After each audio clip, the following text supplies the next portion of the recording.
Hi friends, എല്ലാവർക്കും പുതിയൊരു വീഡിയോയിലേക്ക് സ്വാഗതം. വിശാൽ പാർവതിയോട് പറയും, നീ എൻ്റെ കൂടെ ഉണ്ടെങ്കിൽ എനിക്ക് ഒരു ആപത്തും വരില്ല. എനിക്കത് നന്നായി അറിയാം.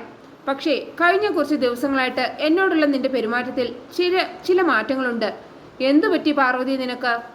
അപ്പോൾ പാർവതി മനസ്സിൽ പറയും, ഇതുവരെ സാറിനെ രക്ഷിക്കാൻ എനിക്ക് സാധിച്ചു, പക്ഷേ ഇനി അതിന് കഴിയുമോ എന്ന് എനിക്കറിയില്ല. അപ്പോൾ വിശാൽ പാർവതിയോട് പറയും, നീ സന്തോഷത്തോടെ ഇരുന്നാലേ ഞാൻ ഹാപ്പി ആവൂ. നീ ഇങ്ങനെ മുഖമീർപ്പിച്ചിരുന്നാൽ പിന്നെ ഞാൻ എങ്ങനെ ഹാപ്പി ആവും? നിന്റെ ഈ മാറ്റത്തിന് എന്താണ് കാരണം എന്ന് പറ പാർവതി. അപ്പോൾ പാർവതി പറയും, ഞാൻ കുറച്ച് കഴിഞ്ഞ് വന്ന് സാറിന് വേറെ മരുന്ന് പുരട്ടിത്തരാം. എനിക്ക് അടുക്കളയിൽ കുറച്ച് പണിയുണ്ട് എന്ന് പറഞ്ഞിട്ട് പാർവതി അവിടെ നിന്ന് പോവുകയാണ്. അപ്പോൾ വിശാൽ മനസ്സിൽ പറയും, ഇവൾ എപ്പോഴും ബിസിയാണല്ലോ, എപ്പോഴും ഒരു പണി. എപ്പോഴാണാവോ ഇനി ഇവളെ ഒന്ന് തിരക്കൊഴിഞ്ഞ് കിട്ടുക. പിന്നെ രാത്രി പാർവതി വിശാലിനെയും കൂട്ടി അഘോരസ്വാമികളെ കണ്ട ആ ക്ഷേത്രത്തിലേക്ക് പോവുകയാണ്. അപ്പോൾ പാർവതി വിശാലിനോട് പറയും, ഇതാണ് സാറേ ഞാൻ പറഞ്ഞ ആ അമ്പലം. അപ്പോൾ വിശാൽ ചോദിക്കും, നീ ഈ അമ്പലങ്ങളൊക്കെ എങ്ങനെ കണ്ടുപിടിക്കുന്നു? അപ്പോൾ പാർവതി പറയും, എല്ലാം ഈശ്വര നിശ്ചയമാണ് സാർ. ഇവിടെ പ്രത്യേകിച്ച് പൂജാരിയോ നിത്യപൂജയോ ഒന്നുമില്ല. ഇവിടെ വരുന്നവർക്ക് അവരുടെ ആഗ്രഹപ്രകാരം പൂജയും വഴിപാടും ഒക്കെ നടത്താം. അപ്പോൾ വിശാൽ ചോദിക്കും, നീ എന്തിനാണ് ഈ രാത്രി എന്നെ ഇങ്ങോട്ട് കൂട്ടിക്കൊണ്ടുവന്നത്? അപ്പോൾ ഒരു ശബ്ദം, നിന്നെ കൊല്ലാനെന്ന് അവർ കേൾക്കുകയാണ് കേട്ടോ. ഇത് കേട്ട് ഭയന്ന് പാർവതി അവിടെയെല്ലാം നോക്കുമ്പോഴാണ് അന്ന് കണ്ട ആ അഘോരസ്വാമികൾ അവിടെ ഇരിക്കുന്നത് പാർവതി കാണുന്നത്. അത് കാണുന്ന പാർവതി ഒന്ന് ഞെട്ടുകയാണ് കേട്ടോ. അപ്പോൾ ആ അഘോരസ്വാമികൾ വിശാലിനോട് പറയും, നിന്നെ കൊല്ലാനാണ് ഇവളിങ്ങോട്ട് കൂട്ടിക്കൊണ്ടുവന്നത്. അപ്പോൾ പാർവതി പറയും, അല്ല, ഞാൻ കൊല്ലാനല്ല വിശാൽ സാറിനെ ഇങ്ങോട്ട് കൂട്ടിക്കൊണ്ടുവന്നത്. എനിക്ക് സാറിനെ രക്ഷിക്കണം. ആപത്തൊന്നും വരാതെ സാറിൻ്റെ ജീവൻ എനിക്ക് കാക്കണം. അതിനു വേണ്ടിയാണ് ഞാൻ സാറിനെ ഈ അമ്പലത്തിലേക്ക് കൊണ്ടുവന്നത്.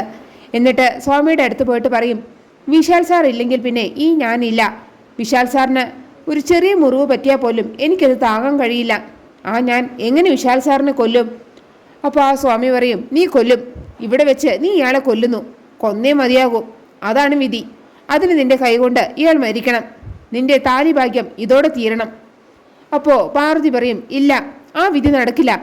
ഇത് ഏത് ദൈവത്തിൻ്റെ വിധിയാണെങ്കിലും അത് നടക്കില്ല. അതിനു മുമ്പ് ഈ പാർവതി മരിച്ചിരിക്കും. അപ്പോൾ സ്വാമി പറയും, നീ എന്തറിഞ്ഞിട്ടാണ് ഈ പുലമ്പുന്നത്? നീ ഇപ്പോൾ ഇവിടെ വെച്ച് ഇവനെ കൊല്ലണം. വിധിയെ ഇല്ലാതാക്കാൻ ആരാലും കഴിയില്ല. എന്നിട്ട് കയ്യിലെ ആ ശൂലം കൊടുത്തിട്ട് പറയും, നീ അവനെ കൊല്ലേ. അപ്പോൾ പാർവതി വിശാലിൻ്റെ അടുത്തേക്ക് ഓടിപ്പോവാണ്. എന്നിട്ട് പറയും, നമുക്ക് ഈ തിരുനടയിൽ അഭയം പ്രാപിക്കാം വിശാൽ സാറേ. ആ ഗൗരസ്വാമി പറഞ്ഞതൊന്നും കാര്യമാക്കണ്ട. ഇതൊരു ദുർവിധിയാണ്. നമുക്ക് പരമ്പൊരുളിനെ വിളിച്ച് പ്രാർത്ഥിക്കാം.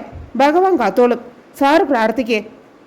അപ്പോൾ വിശാൽ ചോദിക്കും, എന്താ ഇവിടെ നടക്കുന്നത്? എനിക്കൊന്നും മനസ്സിലാവുന്നില്ലല്ലോ. അപ്പോൾ പാർവതി പറയും, അതൊക്കെ പറയാം. സാർ ആദ്യം പ്രാർത്ഥിക്കേ, ജീവൻ എടുക്കരുതെന്ന് പ്രാർത്ഥിക്കേ എന്ന് പറഞ്ഞിട്ട് പാർവതിയും വിശാലും കൂടെ കൈകൂപ്പി കണ്ണടച്ച് പ്രാർത്ഥിക്കുകയാണ് കേട്ടോ. അപ്പോൾ ആ അഘോരസ്വാമികളെ വന്നിട്ട് വിശാലിന് ഉന്തിയിടുകയാണ്. അത് കാണുമ്പോൾ പാർവതി ഞെട്ടാണ് കേട്ടോ. എന്നിട്ട് ആ ശൂലം വീണ്ടും പാർവതിയുടെ കയ്യിലേക്ക് കൊടുക്കുകയാണ്. പാർവതി അത് വാങ്ങാതിരിക്കുമ്പോൾ സ്വാമി എന്തോ ഒരു പ്രാർത്ഥനയൊക്കെ ചൊല്ലി ഒരു പൊടിയൊക്കെ പാർവതിയുടെ തലയിലേക്ക് ഇടുകയാണ് കേട്ടോ. എന്നിട്ട് വീണ്ടും ആ ശൂലം പാർവതിയുടെ കയ്യിൽ കൊടുത്തിട്ട് പറയും, ഇത് പിടിക്കേ. അപ്പോൾ പാർവതി ബോധം നശിച്ചതുപോലെ ആ ശൂലം വാങ്ങുകയാണ്. ഇതുകൊണ്ട് വിശാൽ ആകെ പേടിച്ചിരിക്കുകയാണ് കേട്ടോ. എന്നിട്ട് സ്വാമി പാർവതിയോട് പറയും, കൊല്ലവനെ. ഈ ശൂലം അവൻ്റെ നെഞ്ചത്ത് കുത്തിയിറക്കി അവനെ കൊല്ലേ. ഇവനെ കൊന്ന് നിന്റെ വിധി നീ പൂർത്തിയാക്കുക. അപ്പോൾ വിശാലെ വേണ്ട വേണ്ട എന്ന് പറയുന്നുണ്ട്. എങ്കിലും പാർവതി ആ ശൂലം കൊണ്ട് വിശാലിനെ കൊത്തുകയാണ് കേട്ടോ. ഇത് പാർവതി ഉറക്കത്തിൽ കണ്ട ഒരു സ്വപ്നമായിരുന്നു. സ്വപ്നം കണ്ട പാർവതി ഉറക്കത്തിൽ നിന്ന് ഞെട്ടി ഉണർന്ന് കരയാണ്. പിന്നെ പിറ്റേ ദിവസം രാവിലെ പാർവതി സ്വപ്നത്തെക്കുറിച്ച് ആലോചിച്ച് നിൽക്കുകയാണ് കേട്ടോ. പിന്നെ വിശാലെ എണ്ണയിൽ ചവിട്ടി വീണതൊക്കെ ആലോചിച്ച് വിഷമത്തോടെ നിൽക്കുകയാണ്. അപ്പോഴാണ് ഒരു സ്വാമിനി ഭിക്ഷ ചോദിച്ച് പാർവതിയുടെ അടുത്തേക്ക് വരുന്നത്. അപ്പോൾ പാർവതി പറയും, എൻ്റെ കയ്യിൽ ഭിക്ഷയൊന്നും ഇല്ലല്ലോ അമ്മേ. അപ്പോൾ ആ സ്വാമിനി പറയും, സാരമില്ല മോളെ, മോള് ഭയങ്കര സങ്കടത്തിലാണെന്ന് തോന്നുന്നല്ലോ. എന്താ മോളുടെ മനസ്സിന് അലട്ടുന്ന പ്രയാസം എന്താണെന്ന് അറിഞ്ഞാൽ ചിലപ്പോൾ ചില ഉപദേശങ്ങൾ എനിക്ക് പറയാൻ സാധിച്ചേക്കാം. അപ്പോൾ പാർവതി പറയും, താലിഭാഗ്യം കാത്തു സൂക്ഷിക്കാൻ ഒരു നേർച്ച നിറവേറ്റാൻ ഞാൻ ആ മലമുകളിലെ ശിവക്ഷേത്രത്തിൽ പോയി.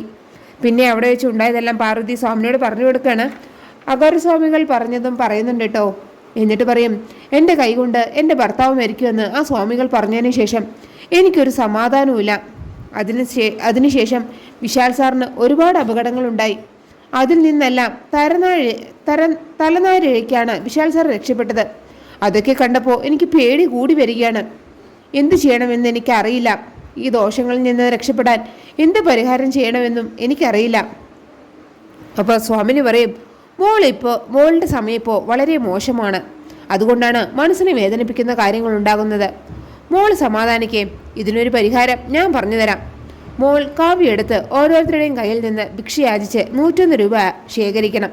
എന്നിട്ട് ആ 101 രൂപ കൊണ്ട് അരി വാങ്ങി അതുകൊണ്ട് പൊങ്കാല വെച്ച് ദേവിക്ക് കാഴ്ചവെക്കണം.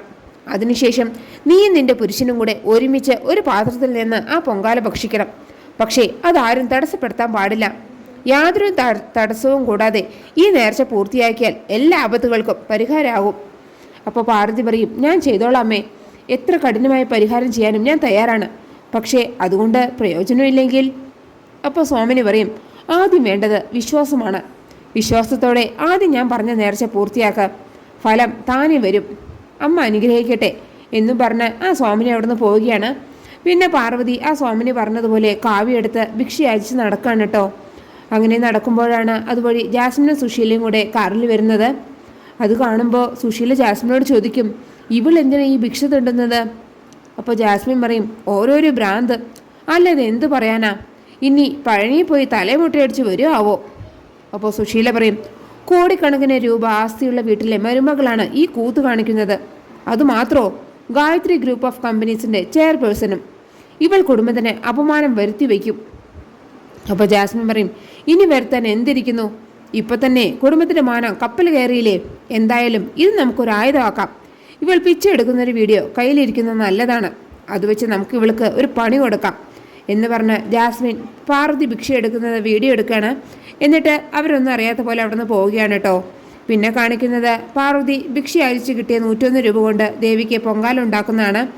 അപ്പോൾ പാർവതി പ്രാർത്ഥിക്കുകയാണ് കേട്ടോ, അമ്മേ, എൻ്റെ ഈ പൊങ്കാല നിവേദ്യം സ്വീകരിച്ച് എൻ്റെ വിശാൽ സാറിനെ രക്ഷിക്കണം, അദ്ദേഹത്തിൻ്റെ ജീവനെ കാത്തുകൊള്ളണേ ദേവി. എന്നിട്ട് സ്വാമിനി പറഞ്ഞതെല്ലാം ഓർക്കുകയാണ് കേട്ടോ. അങ്ങനെയാണ് ആ എപ്പിസോഡ് അവസാനിക്കുന്നത്. നിങ്ങൾക്ക് എൻ്റെ റിവ്യൂ ഇഷ്ടമായാൽ മറക്കാതെ എല്ലാവരും ലൈക്കും സബ്സ്ക്രൈബും തന്ന് എന്നെ ഒന്ന് സപ്പോർട്ട് ചെയ്യണേ പ്ലീസ്.